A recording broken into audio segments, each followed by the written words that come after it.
We were raised by the whistling of wind through quaky trees, the stomping of horses' hooves, the crackling of a campfire reaching to the stars. We were raised to know wildness.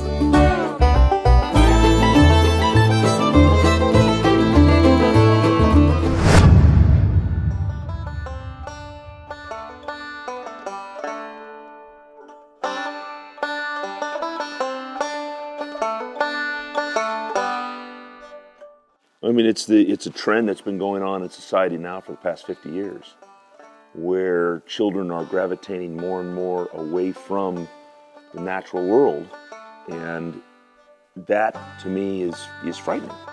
Part of the reverence is appreciation, and if you lose appreciation, then it'll disappear. You no longer care for it. And hopefully you carry it on. I mean, that's the whole purpose. Yeah. That you teach your children an appreciation for the natural world, and that it's not something to fear, but it is something to join. It's something to belong to. My name is Micheli Oliver, and my dad, Sam, and my uncles, Bill, Scott, and Mark, were all born in Boulder, Colorado. They were raised hunting and fishing, and it was important that their kids were raised with that too.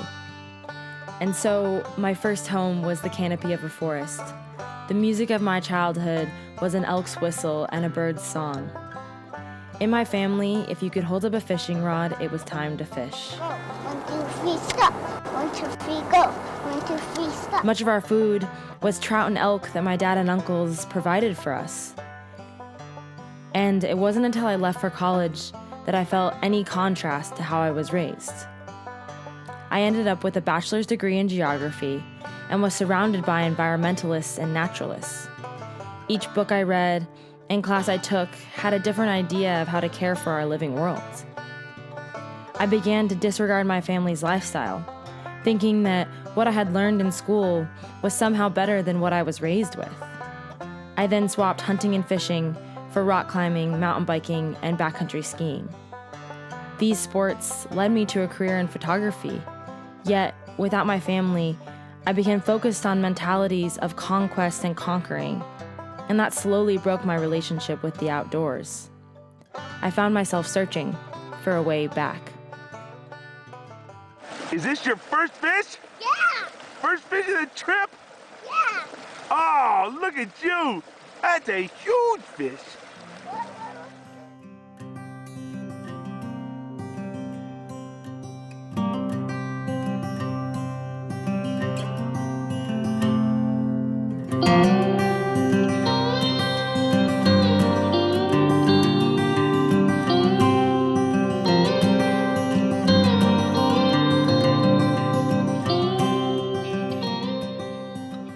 Always tell you guys that this is your center, and without it, you're just drifting, right? Yeah. This is a place you can always come back to. Yeah.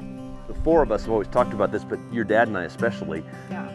In the great arc of life, will his kids come back around?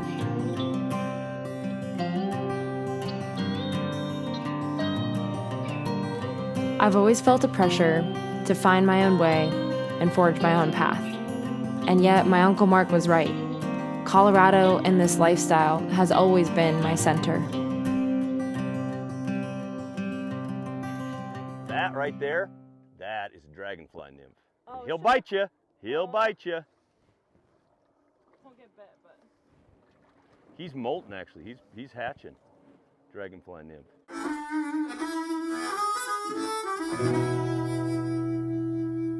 We got this bug, and really we've kind of replicated it because our dad took us. That's all we did. What we did was we camped, and that camping was fishing, and it also was hunting, and we all did that together. That was our vacation, yeah. As young kids, and so it became the thing that connects us and binds us. This tradition of respecting life and understanding the circle of things goes back in our family at least 4 generations of our ancestors whom we met and learned from, who taught us what hunting and fishing and living in the mountains was all about. I couldn't figure out what made me feel separated from my family. But making my own path somehow put me in opposition between two ways of life and specific ideas of how to love the land. So I wanted to ask my uncles what they thought of this. Biking groups and hiking groups and hunting groups and fishing groups that sometimes see themselves as opposing. Hunters are, over here on the political spectrum and bikers are over here kind of thinking, and instead beginning to realize we have a commonality that we can work together on. And we don't do that very well at all, and we need to really begin to find a way to bridge those so that bikers and hunters are on the same page.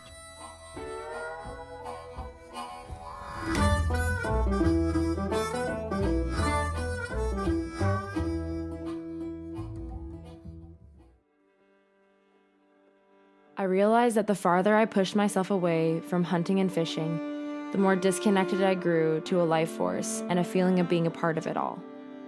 It was the moments I looked at the insect hatch or helped track big game that intertwined me with the land. My false ideas of a proper way to be outdoors and how to be an environmentalist pushed me away from truly protecting the land. My dad and uncles showed me that there is a fish and game tax that generates billions of dollars for conservation, and that their care for the land doesn't end with investing money. I learned it's in every facet of what they do outdoors.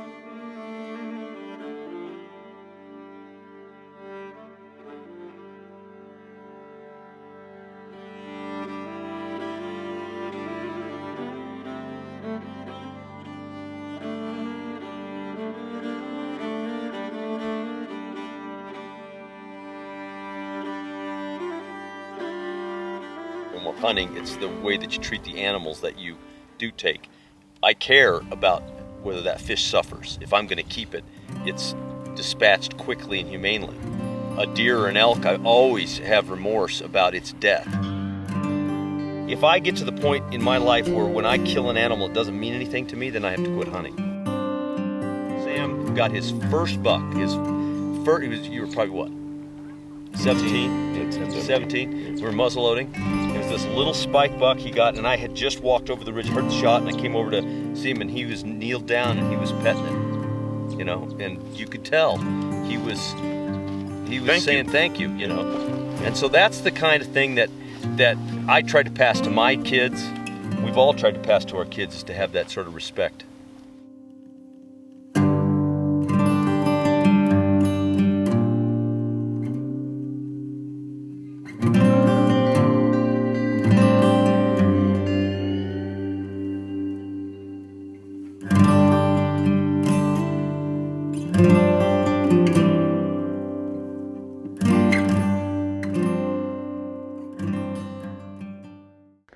I'm Caden Oliver. I'm 22 years old. My dad is Mark Oliver. My dad has taught me everything. Most of the things I know just about life in general.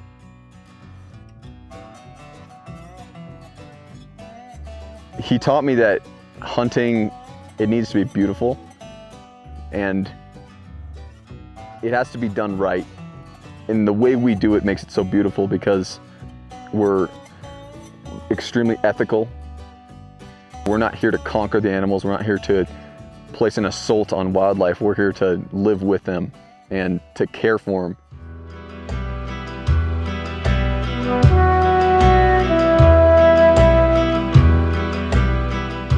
My family has taught me that it wasn't the activities themselves that connected or disconnected me from nature.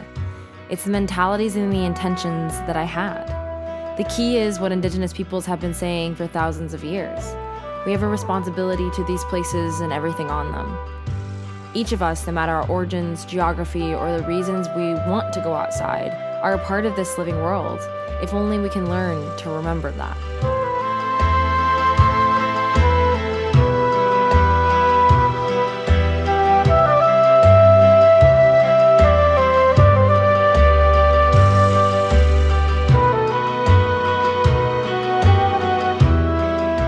And love my family has created while being with the land is harshly juxtaposed to the act of taking a creature's life. The contrast of death and life is not lost on us. Yet somehow to understand death is to understand life. To respect death is to understand the natural cycles of our living and dying world. To be a part of a life cycle has given us all a greater respect not only for what we eat, but for the way that we live.